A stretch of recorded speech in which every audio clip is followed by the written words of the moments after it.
Please don't let it be about flat tax. No, it isn't. However, I know what flat tax is now. I know what flat tax is. And no, it would not fly in Porter Brook. All right, so just so we're clear, I'll ask the first question. Tara will get the first shot, and then we'll go right down the line. Okay. All right, so Tara, what are the two biggest issues facing the city right now? Why are those the two biggest issues? And what are your ideas for addressing those issues? And how to remember, please, to keep it at a minute. Oh yeah, okay, I'll be quick. I think the two biggest issues that have been bouncing around lately are the transit system and affordable housing. That's kind of what's been in and around the media, or at least that's what I've seen. I could be wrong. To address development issues and affordable housing issues, like I said, part of my platform was to come up with some sort of incentive program for contractors, either locally or abroad, or people who are from here and moved away. To I don't know if that's tax breaks, property tax breaks. I'm not really sure, but I'm sure we can come up with something. To come up with some sort of incentive program so that they will want to develop. I know we've heard that contractors do want to develop, and there's some land issues and things of that sort. But when we're talking about affordable housing, then obviously the main word there is affordable. So and I understand that the developers, they have to make some money as well. But if there is an incentive program in place, then maybe it might be a little bit more appealing for different types of contractors to kind of come in and actually come up with something feasible. Secondly, the transit system. We have to increase ridership. I don't know how we're going to do that without raising taxes. And not saying that I want to raise taxes, because I pay taxes too, and I don't want to raise anything, and I don't want to pay anything. But you have to. But I know the busing system or the transit system is a little lacking, and I know particularly for disabled, elderly students. And I do have some ideas for the students because I did deal with that on a first-hand basis as a president of the student council, when I went to school or whatever. And really, it comes down to ridership. You have to up the numbers of ridership because, unfortunately, the almighty dollar is what controls everything. And if we don't have enough people riding the buses, then they're not getting enough money. And then we need to come up with ways to increase that, or some other ways to help subsidize the transit system. Okay, thank you, Tara. Ken? No problem. Well, you might be a bit surprised when I say this, but with all the issues out there, there's lots of big financial issues, but I think the two biggest issues are, the first one is the way that council conducts its business. Everything is done behind, well, I shouldn't say everything, 90% of votes are done behind closed doors. And that's, they only have to look to the Municipalities Act, or their own municipal handbook for that matter. It says that, right in their own handbook, it says that voting at private meetings should be the exception rather than the rule. And, to vote, do all your votes at private meetings is a way of avoiding discussion. And in the handbook it says, it's the exception, and if you do that to avoid discussion, you open yourself up for rumor and suspicion. And this is what councils, do on a regular basis. They go into these private meetings, they do all their voting, they have all their discussions, make all their decisions. They give you all the fluffy stuff in the regular meeting, but they go behind closed doors and they have all their decisions, and we don't get to see what they're doing. We don't get to see what they stand for, who's voting for what. We don't get to see any of it. And that if we don't get to see what people are doing behind closed doors, because that's our right. And then also opening those minutes up, those adopted minutes, when they go to the regular meeting, they're adopted. And we have a right to see them, and for years they've been telling us we can't see them, and that's robbing us of our constitutional right. So that's the first thing. If you can't see if council's not going to be accountable, you can't see what's going on, that's a major problem. And secondly, what I said before, council needs to step over from policymaker to having some administrative oversight over their senior staff. And that way you control the waste. If you're just assuming that you've hired good qualified senior staff and let them do their thing, and you don't have any oversight mechanism, then there's lots of waste. And this is where it all ties in. That's why it's the two most important things. Because unless you get that accountability and transparency, you don't get a hold of the waste. You get a hold of that waste, all these other problems will work themselves out. These are the two biggest important issues for the city, and it's got to change. Everything else will follow. Okay, thank you, Trent. June? Thank you.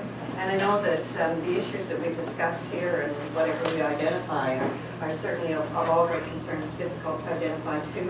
I certainly recognize that immediately, in the immediate future, we're talking these days about busing and the transit system and housing. But I'd suggest that one of the major concerns that I have, or challenges facing the city, is the tax base and is the business development in this community.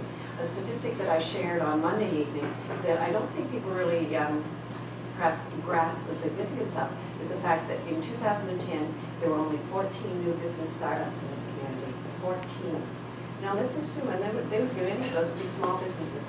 Even if one assumed that there were 4, 5, 6 employees per business, we're still only talking about 70 or 80 new business jobs created. The statistics still bear out the fact that 85% of new businesses fail within the first 5 years. And where would we be in 5 years now of those 70 potential jobs? Down to 10, 12, 15. If this continues year after year, the actual attrition from the loss of employment opportunities will exceed the new jobs created. And well, the reason I focus on jobs is because we need an adequate tax base to deal with all of the other many topics that we're going to raise this evening that require the attention of council. Because as we know, it's like a family income. If you don't have the money to pay the bills and purchase the products that you need, you just can't get them. You can't make it work without being in debt. There are many ways that we can develop the business in this community. We've had partnerships with the DBA, and I'll talk about that as we go along further on. There are also other businesses that are really important that we need to focus on, other major businesses. And one of them is the post-secondary education business in this city. We're fortunate that we have 3 very large institutions, 2,700 post-secondary students come to this city. We've had a K-12 system that's partnered in bringing foreign students to Newfoundland, to Corner Brook, so that they could take advantage of our K-12 education system and hopefully then stay that they'll have all the other services there. So those are 2 issues, and I know that as we go through the meeting, there'll be others that will have an opportunity to highlight. Okay, thank you. Alton? The 3 issues that I've identified, the first one is taxation. The biggest concern that I'm finding is that most people are afraid that they're going to wake up in the next year, 6 months, 2 years from now, and not be able to afford to live. We've got to do major projects. They're worried that we are doing major projects, which we have to do. Like, there's no other way to do it. You have to do projects to grow, to prosper, and you have to have infrastructure to attract people to come here. This is part of the reason. If you don't have say for instance, a place such as the Pepsi Center, then where are you going to go for young families and everybody uses a facility such as that. So it's something that we need, but they're at a cost, and that cost, of course, it has to be paid for. And so a lot of people are worried about where are we going to go in the future. So we have to have better planning. I think, plans that say we're going to take on this much debt load this year and no more, because once you go beyond a certain debt load, you're going to start bankrupting yourself. For instance, right now we're paying about approximately 20% of our income that's coming in, revenues coming into the city is going up right away to pay off the debt that we owe. Well, what happens when some of these major projects come on stream? If we have another, say, $40 million to add to that, the debt load is going to be more than 20%. The other issue that I've been finding is the recycling program, or the environment itself, and I alluded to that a few minutes ago. As I said, within 6 years, we haven't improved. We're still taking paper. Now, I hate to compare us to St. John's, because that's the last place I want to even go. But they just, St. John's took on, everybody that goes to Robinwood Bay, so it's not only St. John's, it's the other communities that go there. And they've taken on, and they've already started by taking not only paper, they're taking plastic, they're taking metal, and they've also got a household hazardous waste site right on the site, so they take the stuff. So, we can expand. We don't have to go crazy, but we have to expand it. And until we do that, we're going to be way behind, and we're getting further behind all the time. And a lot of people want to do recycling, but just don't have the opportunity to do it. Thank you, Alton. Gary? Thanks very much. Before I start, I'd like to give a little shout out to Sharon O'Neill Evans, who's one of the instructors of the Occupational Health and Safety program up at Academy Canada. You know what I'm talking about, Sharon. Thanks very much. I think the two biggest issues that we face in our city right now, and again, I've spoken with hundreds of people as I've been out campaigning on the street. The two biggest things that I hear over and over and over, and the word even new ideas, new life, new energy. We need to bring a renewed sense of enthusiasm. I keep hearing new. I mean, I think one of the biggest issues that we face right now as a city, I mean, and June talks about bringing in new business. Well, how are we supposed to attract new business and new ideas to this city if we don't promote ourselves to the world in terms of a social media strategy like Facebook and Twitter? The other night I mentioned a rather large and comprehensive list of people who were on Twitter, you know, Federation of Municipalities, Newfoundland and Labrador, I mean, the Western Star, Tom Cochran with Brewed, you know, with Corner Brooker, I mean, the town of Brewed. Just think about this for a second. The town of Brewed has a better social media strategy than Corner Brook. I mean, just let that, the town of Brewed is on Twitter. The town of Brewed is on Facebook. They're reaching out to the world. They're trying new things. And I don't think that we as a city are trying enough new things. I think we need to do a far better job of doing that. The other thing that I hear out there consistently is, you know, growth. Young people, young families, new business. I graduated from high school here in Corner Brook. In my graduating class, there were 100 people. Of that 100 people, there are 6 of us left. Let that sink in for a second. You know, we need to do a better job of being a younger, hip city with things to do for young people, young families, new business. And if we are going to go out and attract this new business and these new ideas, you know, and not necessarily widget factories and resource-based, but high-tech. I mean, look at Academy Canada, look at College of the North Atlantic, look at the university. I mean, we could literally be an educational hub for Atlantic Canada here. Okay, thank you, Gary. Thank you very much. And very quickly, I'd like to open it up to any follow-up comments or remarks. No such thing as a widget factory. It was purely an example. Point taken, yes, I know. I just add a little bit further to that, because I know Gary talked about business. There are new ways that you can go about attracting business, and yes, it's great when you have a message and you communicate that message. But there are some specific examples or actions that you can take to bring new business to come to your community.